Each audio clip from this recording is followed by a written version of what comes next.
Stop acting all high and mighty just because you've made some pocket change. Is that it? You think you're better than me just because you've made some money?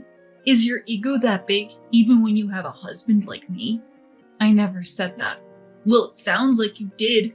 You're messing up my space without even realizing it. Get a clue.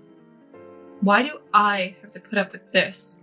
I've never thought about one-upping you or acting like I'm better. What's your problem? If you have so many complaints, then go ahead and divorce me. Bet you can't. You can't do anything on your own, can you? Fine. I'll happily divorce you. What? That was the moment I decided to divorce him. My husband looked stunned, as if he never expected me to make that decision. This is not a bluff. I genuinely intend to divorce him. 3 years ago, my mother-in-law, Sophia, passed away. Sophia was kind to me from the time my husband and I attended family meetings. I remember her always calling out to me, "Ava, Ava," showing concern and taking care of me. We had a good relationship until she got sick and passed away. When Sophia died, I was devastated. She was such a bright spirit. It's hard to find someone like her. I was extremely sad, but my father-in-law, Ethan, seemed unfazed. Ethan has been wheelchair-bound due to a work injury. While Sophia was alive, she would take care of Ethan every day, enduring his complaints. He would constantly gripe, even though Sophia took care of him. Watching them, I often felt angry at Ethan. How could he be so arrogant when he can't even do anything on his own? But Sophia never lost her temper and humbly obeyed Ethan's rants. One day, I asked Sophia, "Why don't you ever get mad, Sophia? If it were me, I'd tell him to stop complaining, since I'm the one helping him. But you're always smiling, even when Ethan nags you." I was really curious about that. Looking back, it might have been an inappropriate question, but I couldn't help wondering. Sophia answered my question with a smile. "Long ago, Ethan, his mother, and I used to live together. His mom had a unique personality. If Ethan tried to help me, she'd say, 'A man shouldn't be doing that.' So Ethan got used to not doing anything, and has been like that ever since." And you don't get mad? If yelling solved problems, life would be so much easier for me too. But talking doesn't do much. So I've given up on that. We're the type of couple that, well, I wouldn't call it love, maybe companionship. We're not looking to divorce, and we're both doing our own things. So maybe this is what works for us. But it can get lonely, you know? If our son ever says something weird, come to me. I'll be there in a heartbeat." "Thank you," I said, just before Sophia passed away. After that, it was natural for Ethan to move in with us. I remember feeling nervous about the whole situation. Up to that point, it was Sophia who took care of Ethan. I never thought I could fill her shoes. Feeling anxious, the move-in day approached. I did consult my husband about my worries. I shared my true feelings, saying I was uneasy about doing what Sophia used to do. But, as expected, my husband just shrugged it off. "You'll get over your worries. Dad living with us won't change much."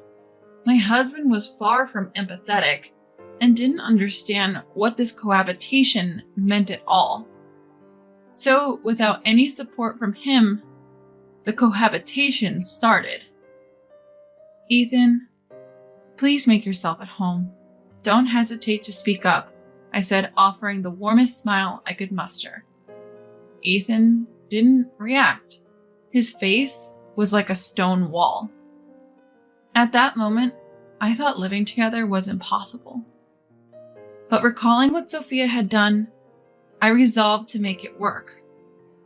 During one dinner, I served mostly meat dishes because I didn't know Ethan's preferences, but he complained. Is meat all you can cook? What? Didn't it suit your taste? I asked. It's not that. I'm just tired of all this meat. My wife cooked way better meals. How can you be so bad at this? I'm sorry. By the way, what do you like or dislike, Ethan? I don't have any particular likes. If I had to say steak and alcohol, I hate pizza. Got it? I'm only saying this once. The first time he genuinely spoke to me, and this is what he had to say. I was stunned and couldn't respond. It was only a week into his living with us. I thought it was impossible, but then considered maybe all I needed to do was diversify the meals. But Ethan found reasons to complain about everything, like his personal items and laundry. I used to do the laundry and leave it folded in Ethan's room, but one day he claimed his socks were missing. It was strange because they were there just the other day and somehow I got blamed for it. Of course, I denied it. Once I drop off the laundry, I don't touch it again. Still, Ethan gave me a suspicious look, so we searched his room together and found the socks wedged between other clothes. He claimed it happened because I fold laundry weirdly. That was the last straw for me, so I let out all the frustrations I had been holding back. Ethan, did you ever consider you move them yourself? If so, the problem is with you, not how I fold the laundry. What? How dare you speak to me like that? Apologize right now. Unacceptable. Now I understood why Sophia gave up on Ethan. He is unyielding and won't change his ways for anyone. I can't imagine anyone getting along with this Ethan. I thought I was alone in this, but there was someone close who understood my side of the story. It was my husband. The two of them get along great and often share drinks. That would be fine, but together, they look down on me. I've thought about ending it all, even divorcing, countless times. One time, I reached my breaking point when I was treated like a servant. Ethan, do you really dislike me that much? Dislike? Well, if you don't do as I say, then yeah, I do. In that case, why don't you live alone? That way, you won't have to be mad at anyone. I'm in a wheelchair. How could I possibly live alone? Are you out of your mind? He continued arguing, neither of us willing to compromise. Then he said living in a facility would be more peaceful. Hearing this, I decided my goal was to send Ethan to a care facility. That would free me from him. My husband was there and promised that if I could save up the money, Ethan would move into a facility. Despite saying I couldn't do it, Ethan insisted it had to be a high-end retirement home. That would cost roughly $70,000. Normally, I'd think it was impossible. But my goal was to get rid of Ethan, so I was determined to save up $70,000. From then on, my life completely changed. Part-time work wouldn't make much difference, and I didn't want to appear desperate, so I chose to work remotely. It might sound cliche, but I used to work as a designer before getting married. And a friend had contacted me a few months back asking for help on a project which I had put on hold. I decided to take the job because the time coincided with us all moving in together. The pay was really good. I started saving up money this way. It took me about a year and a half. I think I did it pretty quickly, but that's because I was extremely frugal. I took my banking card and went to talk to my husband and Ethan, who were having a friendly chat.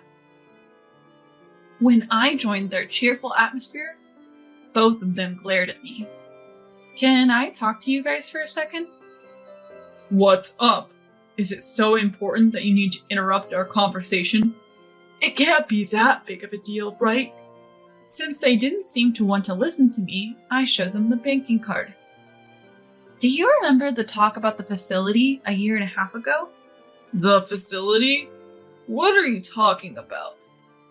Oh, you mean the talk about whether Dad should go into a care facility? Yeah, that one. It was a $70,000 facility, remember? What about it?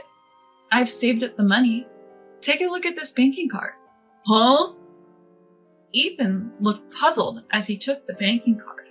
When he flipped to the page showing the current balance, his eyes widened in astonishment. What? No way. How did you get this much money? Wait, what's going on, Dad? Are you serious? Where did you get all this money? Of course, I earned it. You've seen me working on the computer at home, haven't you? My husband and Ethan were at a loss for words. Finally, now I can live separately from Ethan. I felt bad for Sophia in heaven, but I had to do this, or else I'd go crazy. Then Ethan, who had been looking at the banking card, threw it. Don't act so high and mighty just because you saved up some change. I'm not going into any facility with this. Why? You said you'd go if it was a $70,000 facility. The price has changed a bit, but it's still enough. Then my husband spoke. It's my father we're talking about.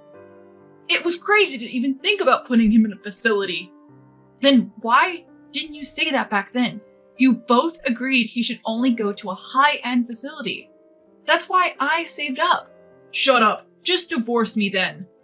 What? I said it before. If you don't like the way I do things, you should leave. Are you serious? Yeah. If you have complaints, try divorcing me. Well, that's true. After all, a woman can't survive without her husband.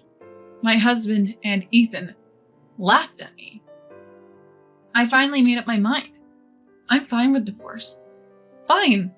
I'll happily divorce you. What? Are you serious? Absolutely.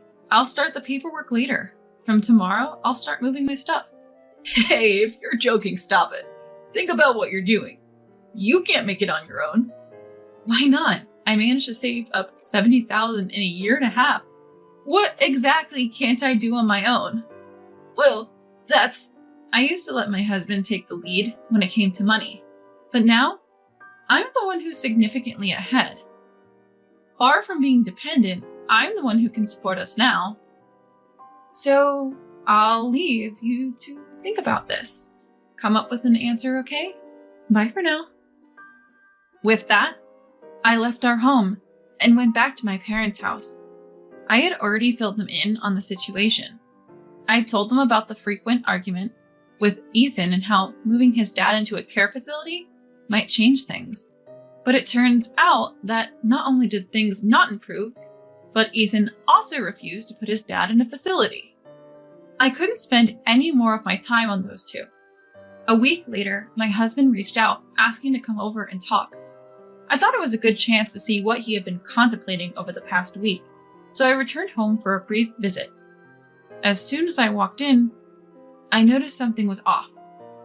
The faint smell of garbage wafted from the entrance, and laundry was scattered everywhere. Dirty dishes still filled the kitchen. It wasn't the same home I left a week ago. I figured, this is what happens when two people who don't do chores live together. We decided to talk in the bedroom, which was still clean, and right away, my husband pleaded for me to come back.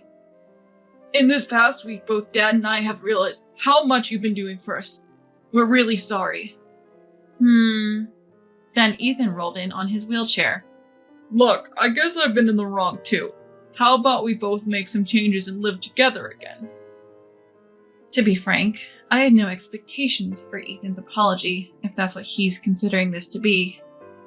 He's going to improve, so I should too. If that's his idea of an apology, then I don't understand it. I decided to keep my distance. I know why they're asking for a do-over. They probably want me back because there's nobody to take care of them now that their housewife is gone.